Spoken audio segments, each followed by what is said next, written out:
Ele a chamava de mãe, desde o primeiro passo, desde a primeira febre, desde o primeiro medo. Na certidão, constava como avó. Na vida, era tudo. Dona Lourdes nunca corrigiu, nunca disse, não é assim, nunca explicou, nunca contou, porque havia verdades que, se ditas cedo demais, quebram uma criança por dentro. E ela jurou que isso nunca aconteceria. Mateus não lembrava do primeiro colo, mas Dona Lourdes lembrava de tudo. Lembrava do peso leve demais do bebê, do choro fraco, do olhar perdido da filha. Elisa tinha 21 anos, e o medo estampado no rosto. Do lado de fora da casa, o homem andava em círculos, tropeçando nos próprios passos. A garrafa quase vazia pendia da mão direita. Eu não vou criar esse filho, ele disse sem levantar a voz. Ou você fica comigo, ou fica com ele. A escolha não demorou. Elisa olhou para o bebê.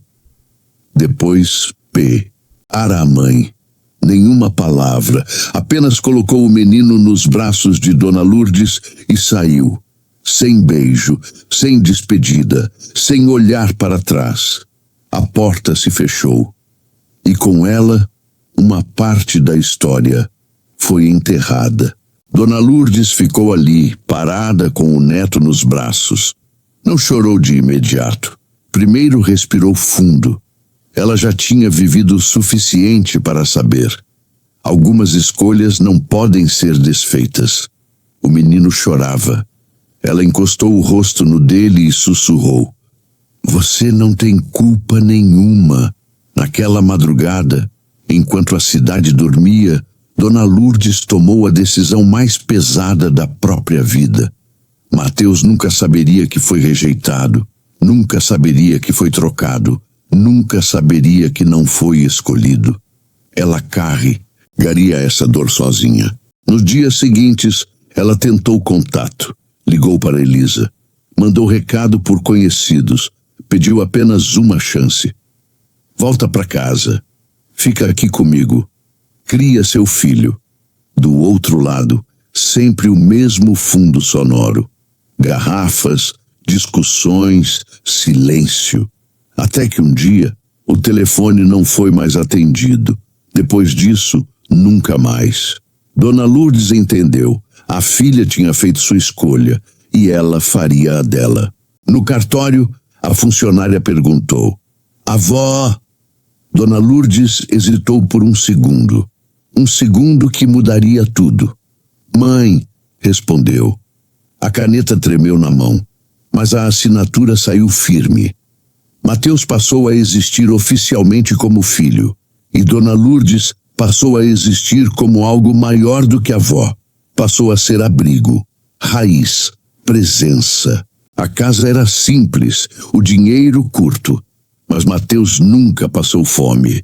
Dona Lourdes acordava antes do sol, lavava roupa para fora, cozinhava para vizinhos, costurava até os olhos arderem. À noite, observava o menino dormir e pensava, ele nunca pode saber. Não agora, nunca. Cada sorriso dele justificava o silêncio dela. Mãe, cadê meu pai? A pergunta veio cedo demais. Dona Lourdes sentiu o peito apertar, mas não demonstrou. Ele foi embora cedo demais, filho. Mateus aceitou, porque criança acredita em quem fica.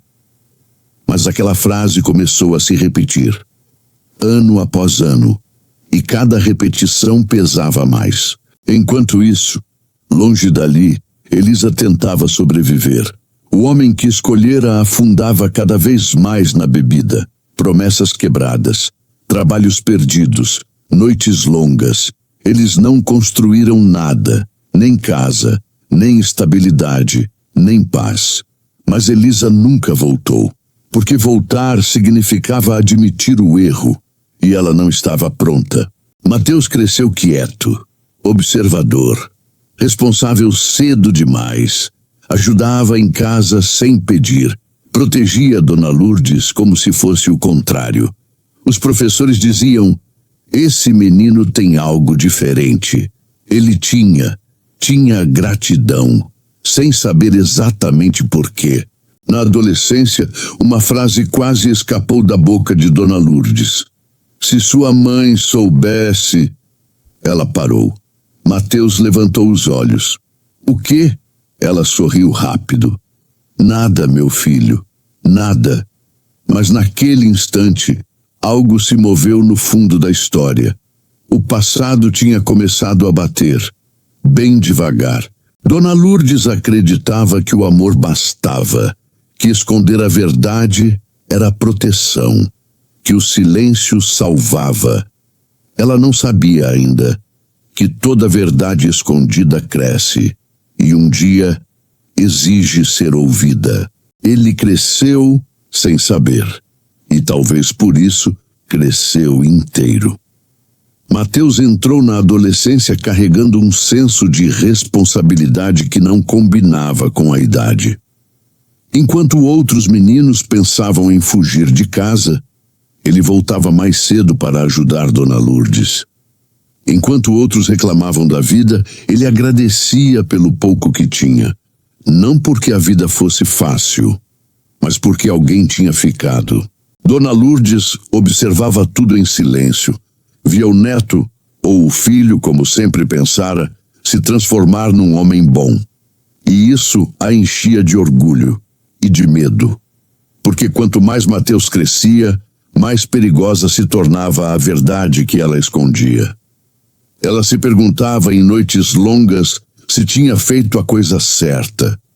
Se esconder o abandono não era, no fundo, outra forma de abandono. Mas sempre chegava à mesma conclusão. Contar significaria feri-lo. E feri-lo era algo que ela nunca faria. Os anos passaram. Mateus terminou o ensino médio trabalhando durante o dia e estudando à noite. Chegava em casa cansado, mas nunca reclamava. Sentava à mesa simples, comia o que Dona Lourdes preparava e perguntava se ela estava bem. Às vezes, ela queria chorar só por isso, por ser cuidada por quem ela deveria cuidar. Foi nessa fase que Mateus começou a perceber que a vida deles sempre tinha sido sustentada por sacrifício. A casa antiga rangia. O telhado gotejava nos dias de chuva. As mãos de Dona Lourdes estavam sempre inchadas, marcadas por anos de trabalho duro. Ele decidiu que aquilo ia mudar. Não contou para ela, guardou a decisão para si, como ela tinha feito a vida inteira. Começou pequeno, um serviço aqui, outro ali, aprendeu observando, errando, insistindo. Quebrou a cara mais de uma vez, perdeu dinheiro, dormiu preocupado, mas não desistiu, porque desistir significaria aceitar o destino que a vida tinha imposto àquela casa. E Mateus nunca aceitou destinos impostos. Enquanto isso, em outro canto da cidade, e depois em outras cidades, Elisa envelhecia de um jeito diferente. Não de idade, mas de desgaste. O homem que ela tinha escolhido continuava bebendo. As promessas de mudança nunca se cumpriam. As discussões se tornaram rotina. O dinheiro nunca sobrava. Às vezes nem chegava. Eles sobreviveram, mas nunca viveram. Elisa pensava no filho em momentos de fraqueza, não com constância, não com coragem suficiente para voltar. Pensava como quem empurra uma culpa para depois, como quem acredita que o tempo apaga tudo. O tempo não apagou, ele só esperou. Mateus, já adulto, começou a colher os primeiros frutos do esforço. Um negócio simples, mas honesto. Cresceu devagar, mas firme. Pela primeira vez, sobrou dinheiro no fim do mês. Pela primeira vez, ele olhou para Dona Lourdes e percebeu algo que o assustou. Ela estava cansada demais.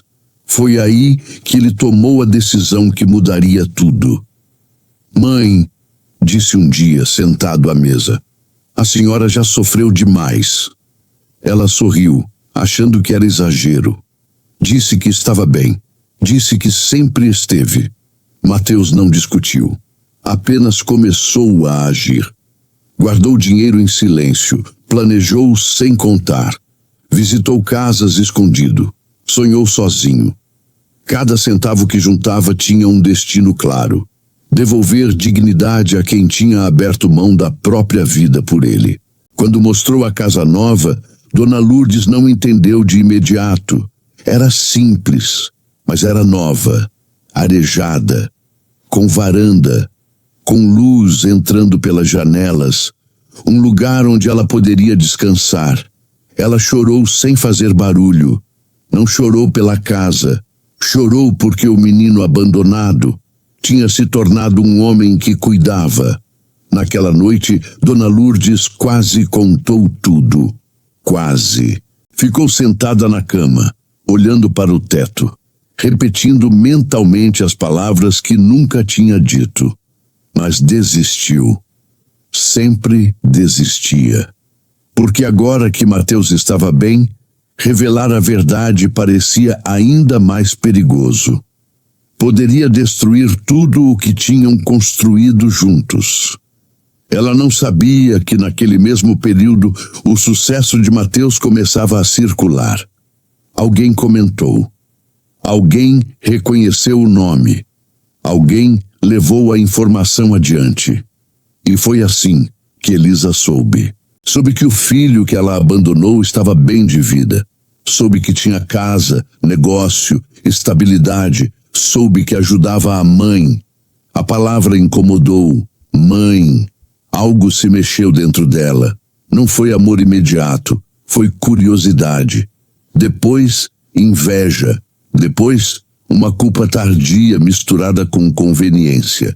Se ele tinha vencido, talvez ainda houvesse espaço para ela. Elisa decidiu procurar.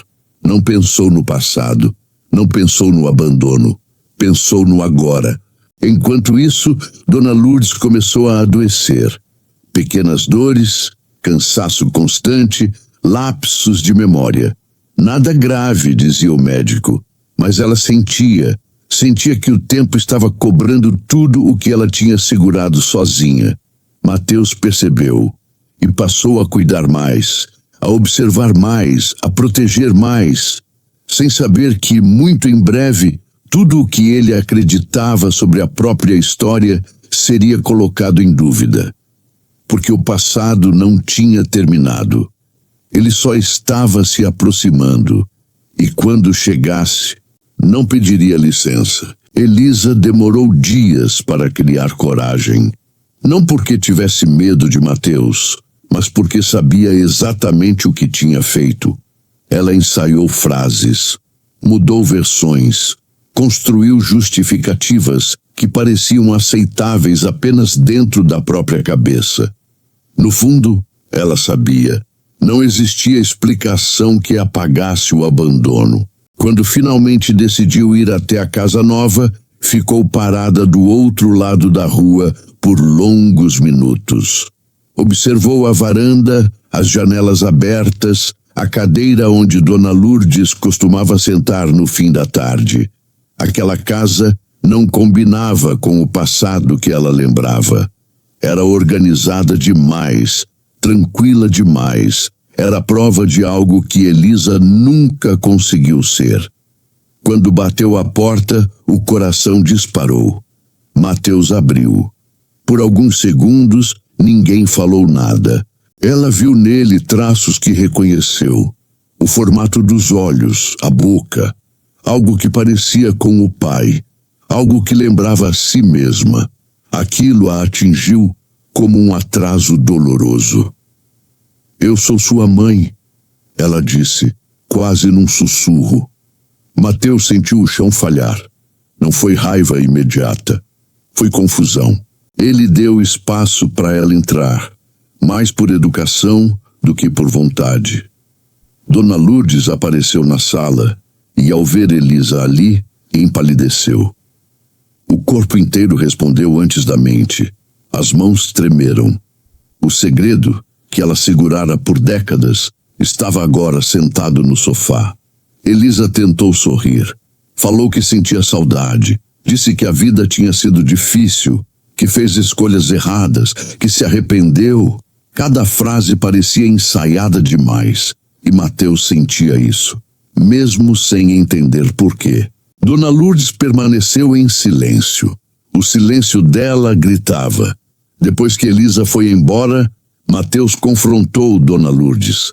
Perguntou há quanto tempo ela sabia. Perguntou por que nunca contou. Perguntou se tudo o que ele acreditava sobre a própria vida era mentira.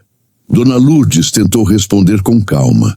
Disse que o fez para protegê-lo. Disse que ele era pequeno demais para carregar aquela dor.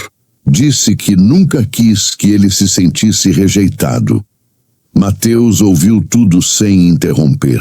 Mas algo tinha quebrado.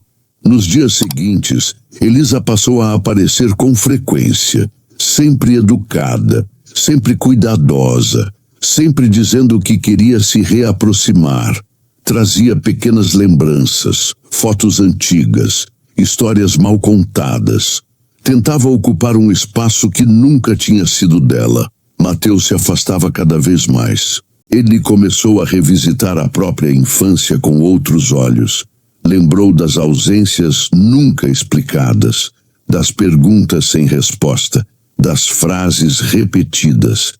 E pela primeira vez sentiu algo que nunca tinha sentido antes. Rejeição. Não pela avó, mas pela mãe que escolheu ir embora. Enquanto isso, Dona Lourdes piorava. As dores aumentaram. O cansaço virou exaustão. Mas ela escondia, como sempre fez. Porque agora, mais do que nunca, precisava ser forte. Precisava sustentar o que ainda restava da família. Mateus começou a investigar por conta própria. Encontrou papéis antigos, registros de ligações, tentativas de contato, datas, horários. Descobriu que Dona Lourdes tinha procurado Elisa por anos. Descobriu que houve convites para voltar, para morar ali, para criar o próprio filho. E descobriu que todos foram ignorados. Quando confrontou Elisa com isso, ela não negou. Disse que não estava pronta. Disse que tinha medo. Disse que escolheu sobreviver. Mateus respondeu com uma calma que assustou. E eu sobrevivi sem você. Naquele momento, Elisa percebeu que não estava ali por amor. Estava ali porque o filho tinha vencido. E essa percepção doeu mais do que qualquer acusação. Dona Lourdes observava tudo de longe, em silêncio, sentindo o peso de ter escondido a verdade por tanto tempo. Ela se perguntava se teria sido diferente se tivesse contado antes. Se o choque seria menor. Se o amor teria sido menos ferido. Mas o tempo não volta. E o passado, agora exposto, começava a cobrar tudo de uma vez. Mateus ainda não tinha feito uma escolha definitiva, mas algo já estava claro dentro dele. Nem todo laço de sangue cria pertencimento, e nem toda verdade revelada traz alívio. Algumas apenas mudam tudo para sempre. Mateus tentou manter distância, mas não conseguiu. A presença de Elisa continuava rondando sua vida como uma sombra incômoda. Ela não insistia demais, não levantava a voz, não exigia nada abertamente. Esse era o problema. Ela agia como alguém que tinha paciência, como alguém que esperava apenas o momento certo para ocupar um espaço. Mateus começou a perceber detalhes que antes ignorava. As perguntas sutis, as comparações, o jeito como Elisa falava da casa, do trabalho, da estabilidade, sempre usando o nós, como se já fizesse parte daquilo tudo. Aquilo despertava nele uma irritação silenciosa, difícil de explicar. Enquanto isso, Dona Lourdes piorava visivelmente. O corpo já não acompanhava a vontade. O cansaço não passava nem depois do descanso. As mãos tremiam mais. A respiração ficava curta em tarefas simples. Mesmo assim, ela insistia em dizer que estava bem. Sempre esteve, sempre estaria. Mateus começou a faltar ao trabalho para levá-la ao médico. Exames foram pedidos. Resultados demoraram. O clima dentro da casa mudou. O silêncio já não era só proteção, era medo. Numa dessas idas ao hospital, Dona Lourdes segurou a mão de Mateus por tempo demais. Filho, ela disse com a voz fraca, se um dia eu não estiver aqui, você precisa viver sem culpa. Mateus pediu para ela parar. Disse que aquilo não fazia sentido, que ela ainda tinha muito tempo. Mas ela sorriu daquele jeito sereno que sempre teve quando sabia mais do que dizia. Naquela mesma semana, Elisa apareceu novamente. Dessa vez, não trouxe histórias. Trouxe exigências disfarçadas. Falou sobre documentos, sobre direitos, sobre o passado. Insinuou que talvez Mateus estivesse vivendo uma vida construída sobre uma mentira, que talvez a verdade precisasse ser corrigida oficialmente. Mateus entendeu o recado. Não era só sobre afeto, era sobre posse. Quando ele confrontou Dona Lourdes sobre isso, ela desabou pela primeira vez. Chorou como nunca tinha chorado antes. Não de dor física, mas de medo. Medo de perder o único filho que escolheu amar. Medo de que a verdade, finalmente revelada por completo, apagasse tudo o que eles tinham vivido. Foi então que ela contou tudo. Sobre o pai alcoólatra. Sobre a rejeição explícita. Sobre a escolha cruel que Elisa fez. Sobre as inúmeras tentativas de contato. Sobre os pedidos ignorados. Sobre as noites em que ela segurou Mateus no colo e decidiu mentir mais uma vez. Mateus ouviu em silêncio absoluto. Cada palavra encaixava peças que sempre estiveram soltas. Cada revelação trazia raiva, tristeza e uma clareza dolorosa. Ele percebeu que toda a vida tinha sido construída sobre amor, mas também sobre sacrifício extremo. E que o preço desse sacrifício agora estava cobrando tudo. Elisa voltou a aparecer dias depois confiante demais.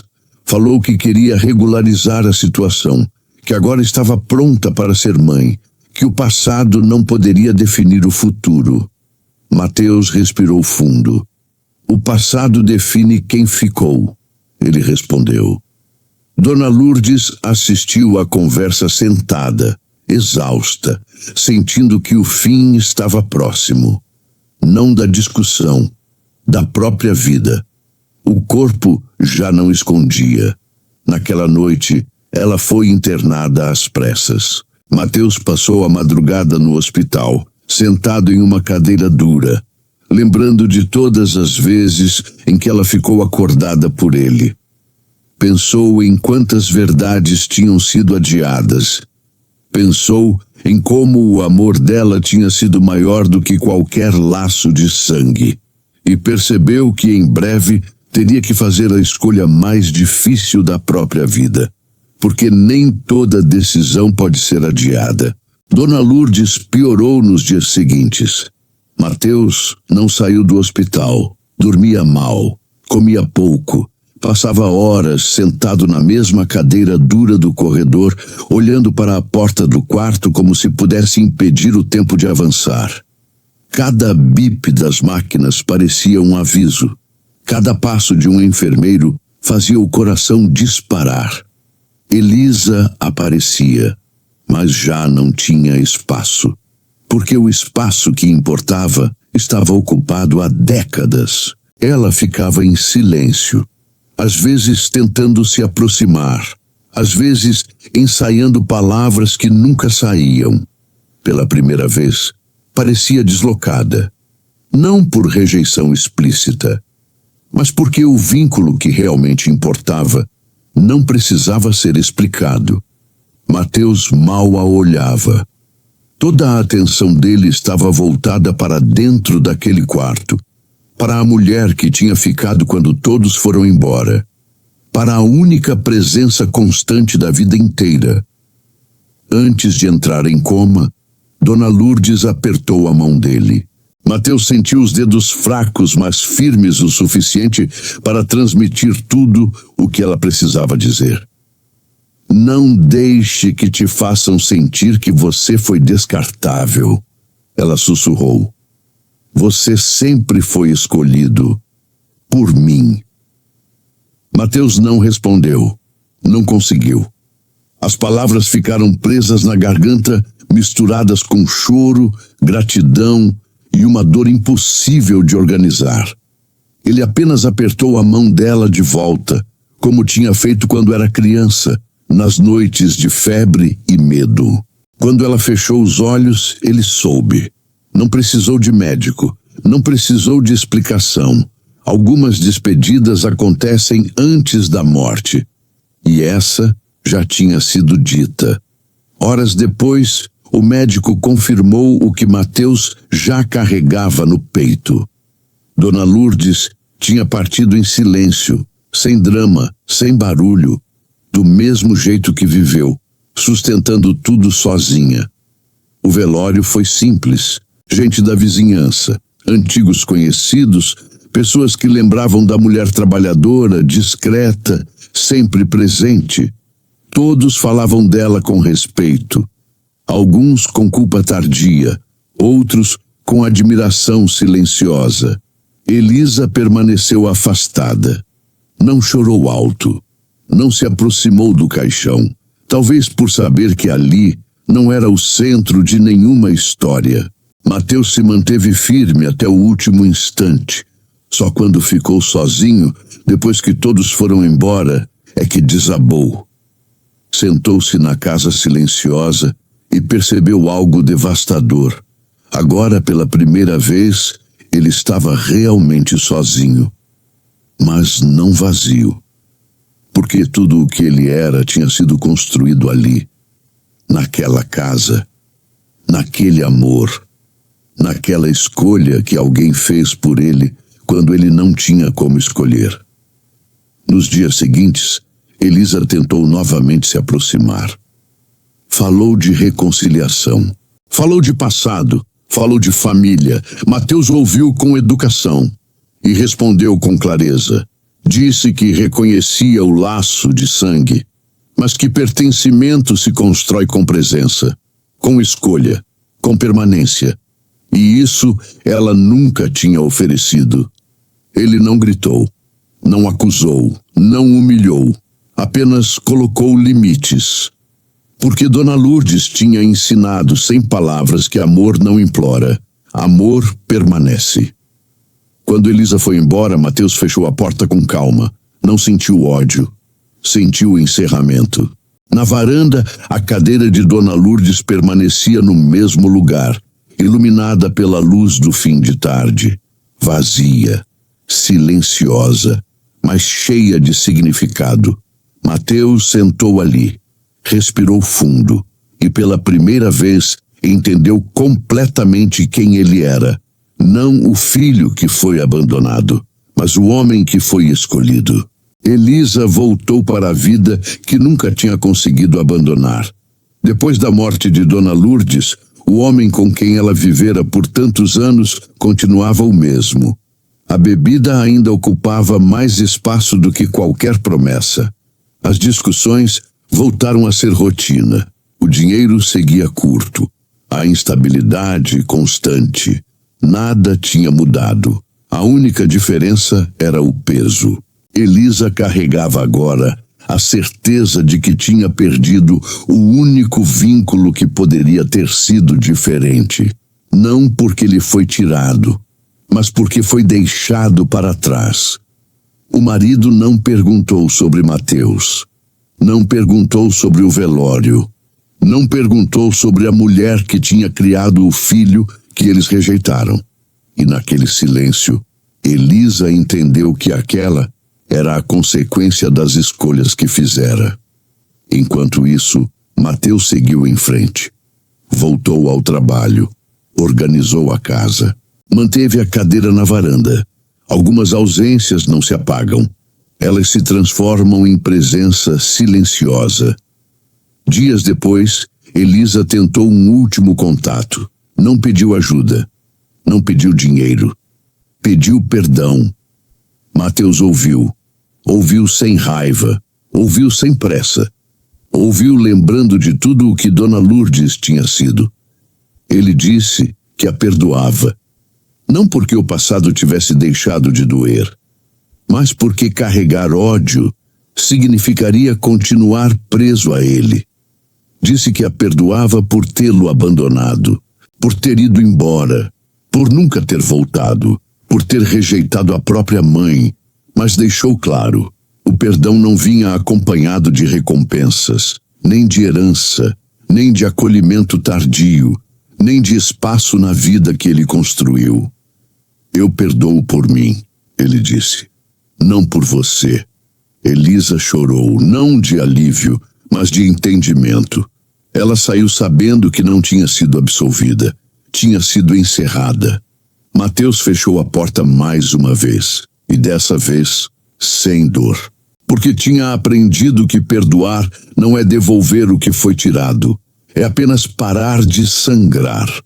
Na varanda, ao entardecer, ele sentou-se na cadeira vazia e, em silêncio, agradeceu. Não àqueles que foram embora, mas à mulher que ficou, e que mesmo depois de partir, continuava ensinando o que é amor. Nem todo perdão reconstrói laços, alguns apenas libertam quem ficou. E você conseguiria perdoar alguém que só voltou quando tudo já estava perdido? Obrigado por assistir até o final. Histórias como essa só fazem sentido porque alguém ficou para ouvir. Que essa narrativa tenha tocado você de alguma forma e que leve consigo o que realmente importa: presença, escolha e amor.